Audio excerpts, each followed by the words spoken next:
They called me useless until I held the scalpel that could save them.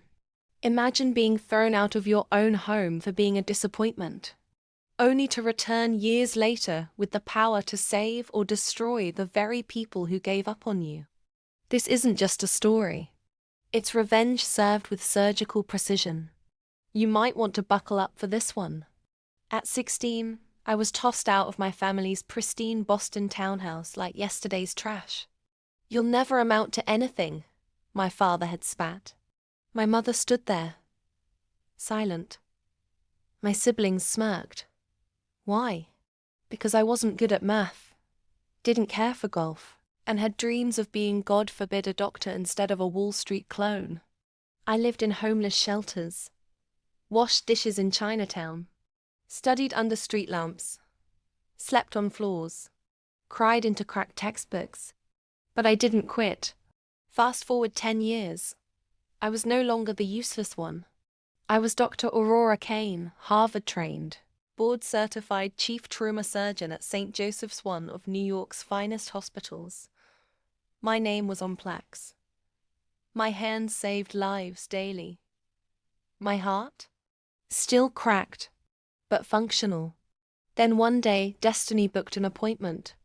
A code red trauma case rolled in. A car crash. Severe internal bleeding. The nurses read out the name.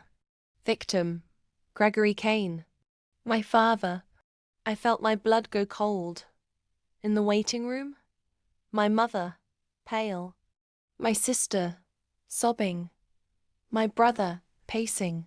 All staring at me like they'd seen a ghost. "He needs immediate surgery," the attending whispered. "You're the only one available." For a moment I hesitated. Just one moment. Then I walked in, scrubbed up, masked up, gloved up. Inside the OR, my father's life was literally in my hands. And I saved him. Every stitch, every incision, every decision, I made it perfectly. Not because I owed him anything, but because I owed myself proof that I was never the useless one. But here's the twist. After the surgery, I didn't speak to him. I let him wake up, stare into my eyes, and realize who had kept him alive.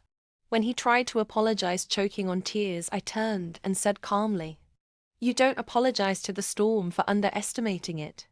You rebuild after it's destroyed everything you thought you knew." Then I walked out.